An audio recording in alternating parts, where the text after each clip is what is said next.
want you to transcend realities. Today is a big day for me, as in the same day I got back my hacked YouTube channel, and in the exact same day I finished recording of the Psychedelic Tips Vol 3.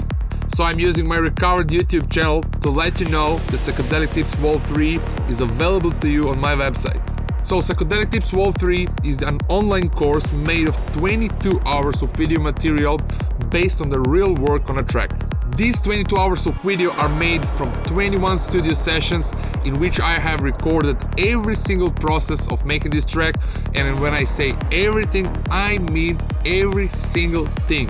In this course you will see advanced organizing techniques that will help you to do your job faster and better. As well, this course contains plenty of advices how to approach the track progress, how to keep or awaken your inspiration, plenty of sound design tips and techniques, writing, arranging and mixing tips and processes. In one sentence, everything you'll need to create a Psytrance track. This 22 hours of video is supported with the track I made in this course, the kick pack, the drum template I used in this track, the single shot sample pack which you can use to practice or reference your work, as well as the lead stems I made in this course. The main goal of this course is to make you a better producer and to boost your motivation and inspiration. The important thing to say is that everything you're going to learn in this course you can apply in any DAW you use. My way of teaching is based on the actual process itself, not only the tools. So after you understand what's going on under the hood, you will be able to choose your preferred tools to achieve the same or similar results. This course is a dynamic, which means it's going to increase with the videos. I'm going to record and reply to your questions once I collect them. With all of this being said, let me walk you through the track project I've made while recording this course.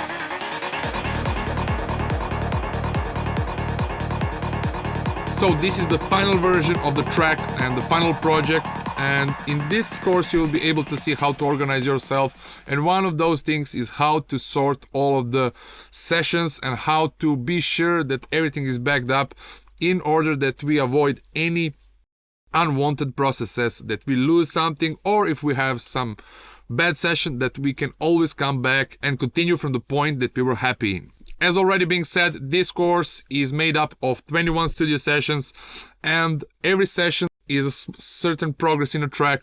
So first, how to organize yourself, as well how to plan how the track will go. And I started slowly by dropping in the drum template and then slowly starting to build the atmospheres in this track, and you will be able to see every single process. Just this final version of the track actually have reduced a lot of channels. So in the last session or in the last project I came up to 74 tracks, but while everything was in a sound design and the kind of a project where everything was still open, it had around 147 channels in total. So now I will jump back to the previous version, the one version before the final mix version. So this is the project in which I still didn't start bouncing all the tracks and everything was still in all the layers.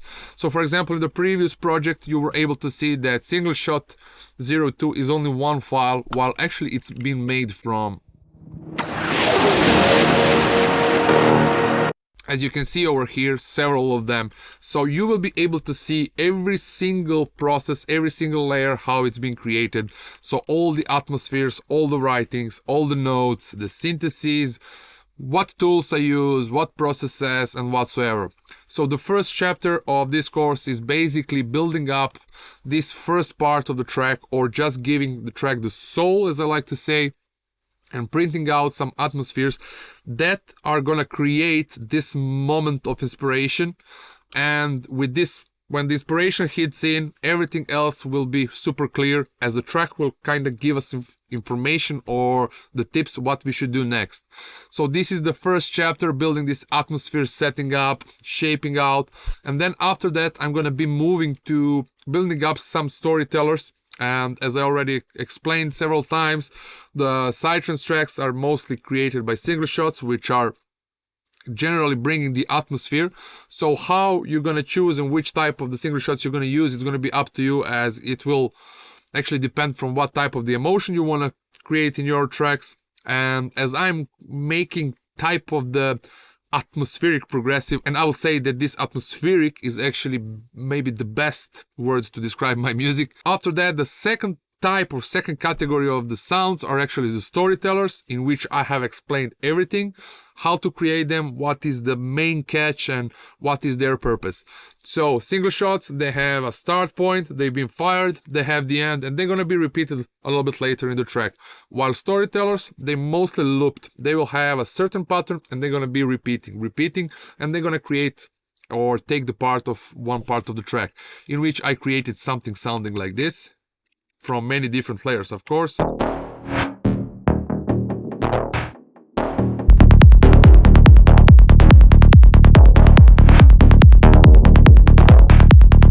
So after this, I already have like more than 1 minute, and I'm gonna rewind and I'm gonna start making the intro.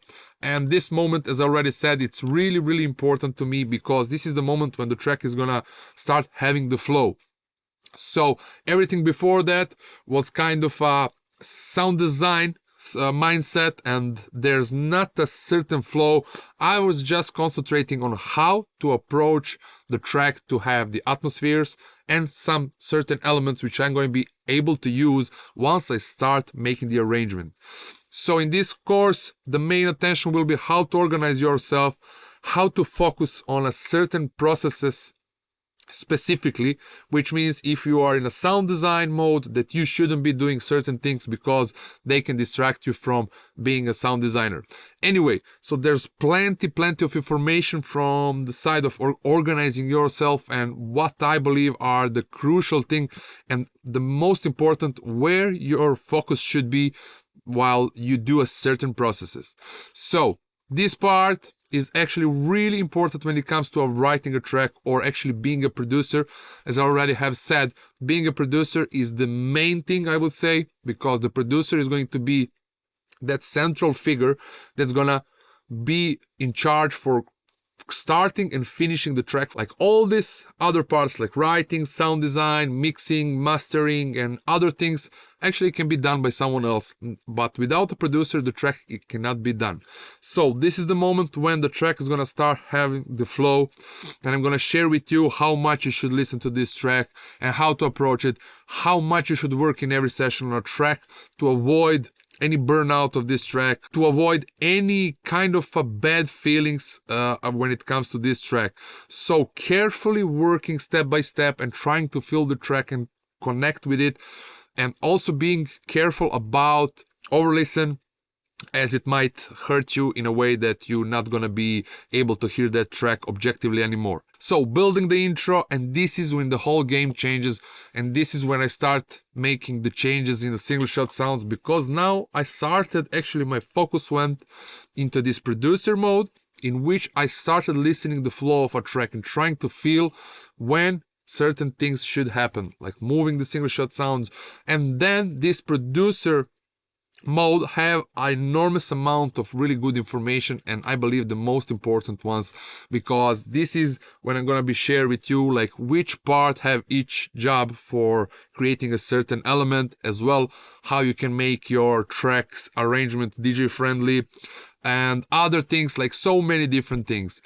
And then after that, of course, I supported the additional groove elements with some main happening, like writing the ARP.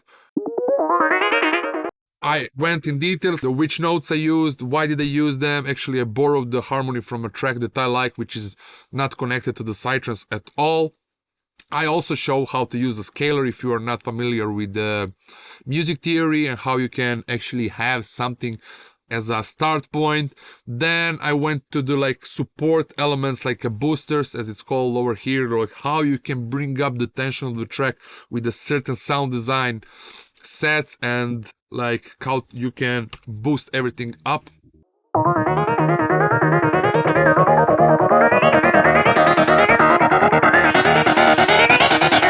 So every single part of this track have its own purpose, and every time I create something new in this track, I'm gonna explain what is main purpose, what is the main goal of that sequence, and why it is made in that particular part and why. So after that, the main hookup of the track, as it's a main lead of a track, I used something that's like sounding really big and huge, and I went in details about like sound design, which layer and why I'm using it, what is its main purpose. I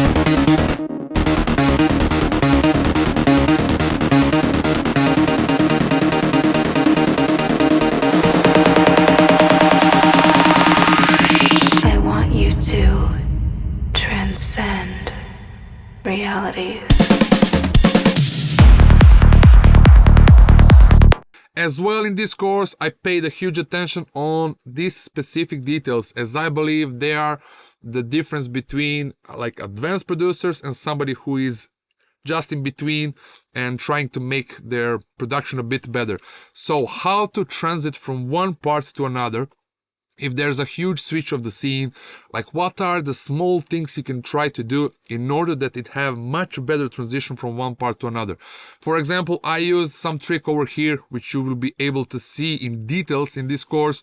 So there was an intro, there was the kick and bass, single shot sounds, atmospheres, additional groove elements started to come in, and then I needed something different, something that's going to be out of the standard pattern, because I really tried to make every track to customize it to sound different as possible as I can. So how you can avoid of having the same arrangement patterns, and that way kind of lose the interest of working on your music. If you start repeating yourself, you're going to just end up doing the same thing, which is not going to be interesting anymore. So how you can listen up and how you can complicate the whole game, this part here.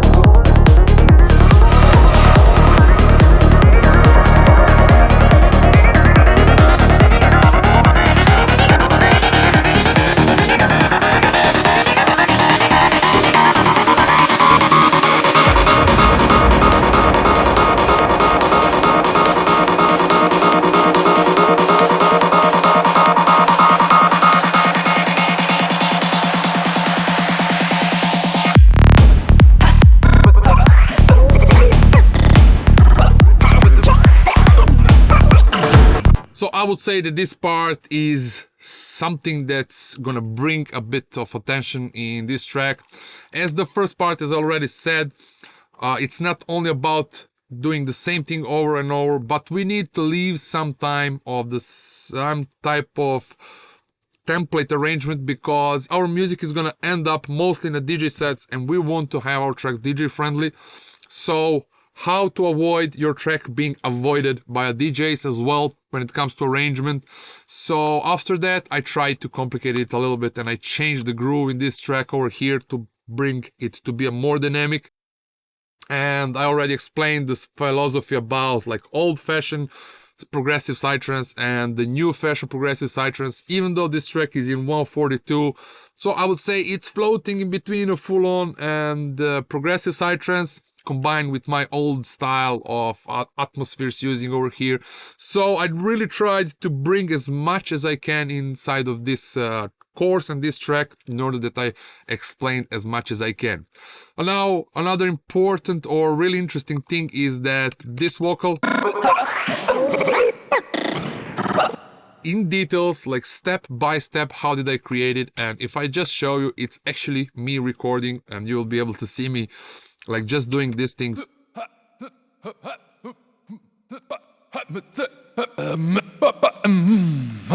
So I just recorded a bunch of the hums and noises in this while I was recording the course, and then I use a certain techniques to make this everything to sound as it does.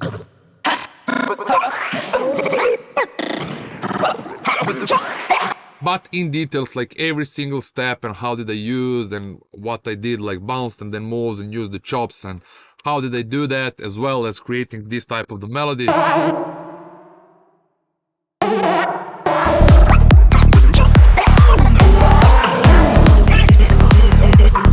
Then moving to and going in the break like slowly, and then explaining why I believe that this way is the best way to create a better dynamic track, and then moving to the main part, and then this main part as well.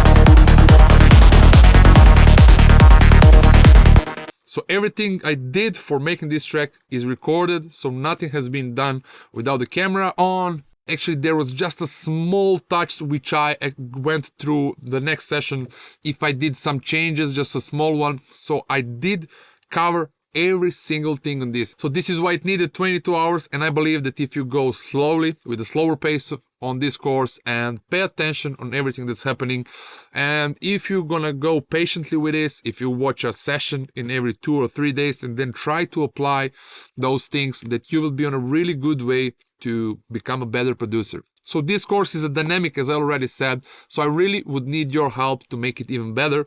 So if there's anything that was not clear in this course, or if there's any confusion, just let me know about which video and what time the information was there. And once I collect many of those questions, I'm going to record the video and I'm going to re-upload that and add it to the course files.